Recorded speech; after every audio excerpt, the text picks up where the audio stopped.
Hello everyone and welcome to today's video. Now today I'm going to be talking about the Bahrain Grand Prix weekend for F2, F3 and F1. I don't know why I waited on that order, but whatever.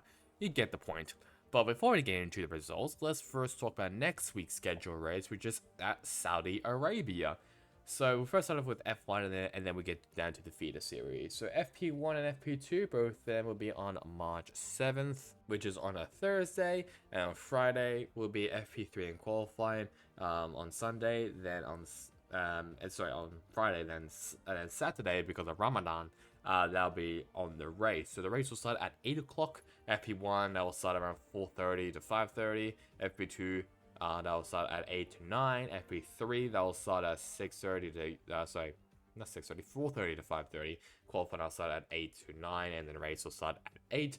F2 will also be there in Saudi Arabia. Free practice will be on Thursday at 12:55 to 1:40, and qualifying will also be there at 6 to 6:30. The sprint race on Friday that will start at 6:10 to 6:55, and then the feature race will start at 4:25 to 5:25.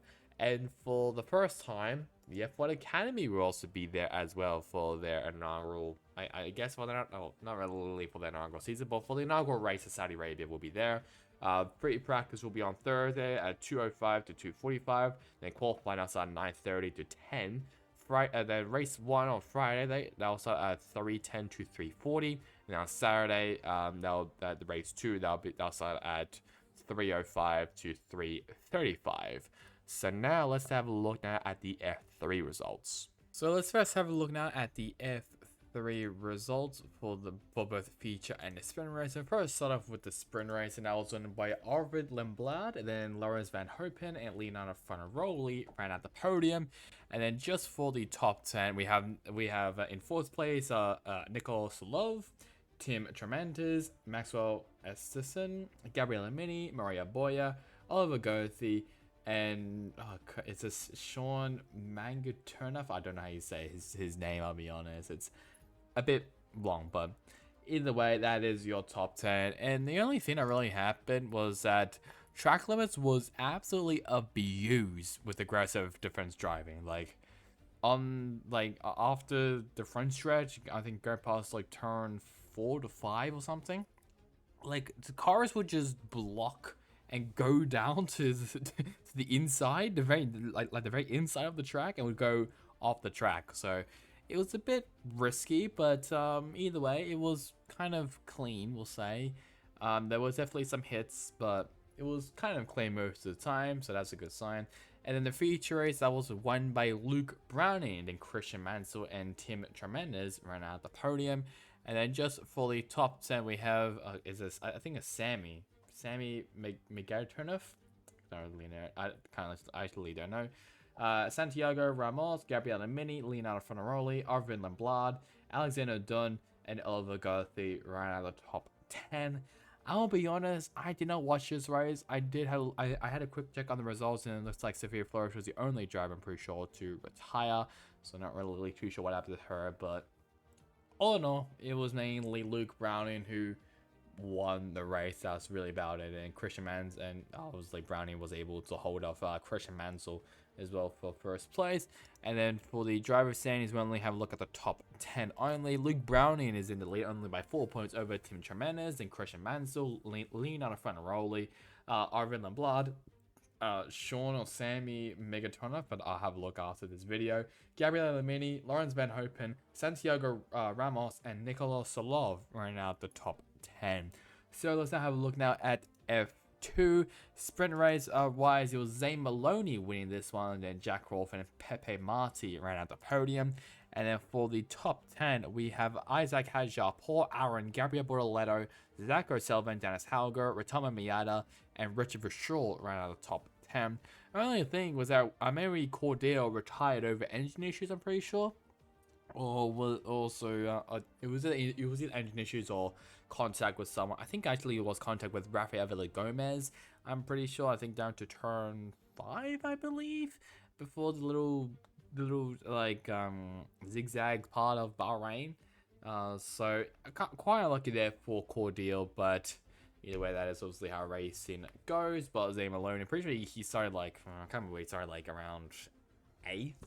Something might actually be wrong, but he's starting to pretty sure like somewhere like middle of the pack and got his way up into the lead.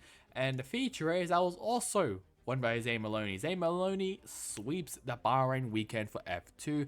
Pepe Martin in second. And Paul Aaron, shout out to Paul Aaron again onto the podium. And then we have Zach O'Sullivan, Gabriel Bortoleto, Franco Colapinto, Kush Miney, who was disqualified after qualifying because of something about the car undertray, I'm pretty sure. Dennis Halger, Rotoma Miata, and Andrea Kimi Antonelli ran out the top 10. Only thing was that was main drivers that were retired from this race. I think it was going to be 5-6 drivers that I think were tied from this race. But I think the main one was because of like turn 1 incident, lap 1 incident that happened. Pretty sure Gabriel Bortoleto hit the back of Isaac Hadjar, spun him around. I think Enzo for the party was also involved with it. Cordeal, he also had another problem as well. I think also Victor Martins also retired as well from this race, so pretty bad points there for our reigning Rookie of the Year champion. So unlucky there for Martins and for everyone else who retired. I think Jack Crawford was also another driver, but Zane Maloney, what a dream weekend it was for him, for the boy from Barbados. And speak of that, this is what the driver's standings looks like. Zane Maloney with a 4 points lead, winning both sprint and the feature race, and it's basically cementing him as an actual championship contender. Behind him is Pepe Marti, then Paul Aaron, Gabriel Bortoleto, Zach O'Sullivan, Jack Crawford, Franco Colapinto, Kush Miney, Dennis Halger, and Isaac Hadjar ran out of the top 10. And the winner of the Bahrain GP for F1 is, surprise, surprise, Max Verstappen. And then we have Sergio Perez and Carlos Sainz ran at the podium, then Charles Leclerc, George Russell, Lando Norris, Lewis Hamilton, Oscar Piastri, Fernando Alonso, and Lance Stroll ran at the top 10. Then Zhou Guanyu, Kevin Magnussen, Daniel Ricciardo, Yuki Tsunoda, Alexander Albon, Nico Hulkenberg, Esteban Ocon, Pierre Gasly, Valtteri Bottas, and Logan Sargent, who was 2 laps down. Pretty sure Sargent, he maybe had engine issues or something, but he got the car back up running and returned to pit road. Bottas had a very slow 5-minute pit stop, possibly, so his day was basically ruined after that pit stop. And Lance Stroll as well. I think he spun out in turn 1, and then somehow actually recovered very, very nicely up to 10th place, which is actually a pretty good job from Stroll. So at least he gets to have a point to his name to start off the 2024 season. But, I mean, the most thing that people probably talk about is the stuff between Ricciardo and Tsunoda. Basically, there was team order. Tsunoda was told to let Ricciardo by, because Tsunoda was stuck behind Magnussen. And then Ricciardo obviously went by, couldn't get past Magnussen, and didn't give the position back to Tsunoda. And there was this whole ordeal. Then Tsunoda just dive bombed him in the cooldown lap and all this whole other stuff. So I don't know how the relationship is between Ricciardo and Tsunoda now after that race.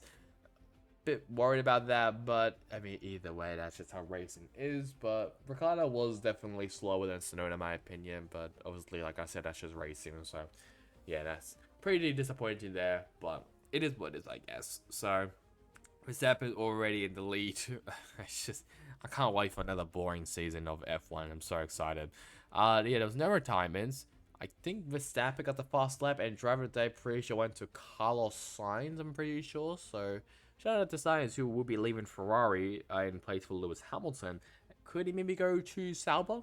Not really too sure. Okay, for some reason, Wikipedia doesn't actually have the standings, so we're just going to go through the standings here on the website. So Max Verstappen obviously in the lead, followed by Sergio Perez, Carlos Sainz, Charles Leclerc, George Russell, Lando Norris, Lewis Hamilton, and then top 11.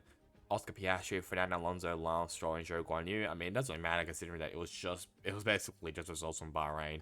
Kevin Magnussen, Daniel Ricciardo, Yuki Tsunoda, Alexander Albon, and then Nico Hulkenberg, Esteban Ocon, Pierre Gasly, Valtteri Bottas, and then down in 20th place is Logan Sargent to round out the 2024 field and the standings. So just a reminder that next week's schedule race is out Saudi Arabia for F1, F2, and F1 Academy. So now I'd like you know guys to like, comment, and subscribe. It will really help me, especially on this channel. Shout out as well to everyone who has subscribed over because my Brody Kosecki video. Really do appreciate it. And I will obviously try and improve some of my content as well. So that's really about it for me. Hope you guys enjoyed it. Catch you guys next time in the next one. Goodbye.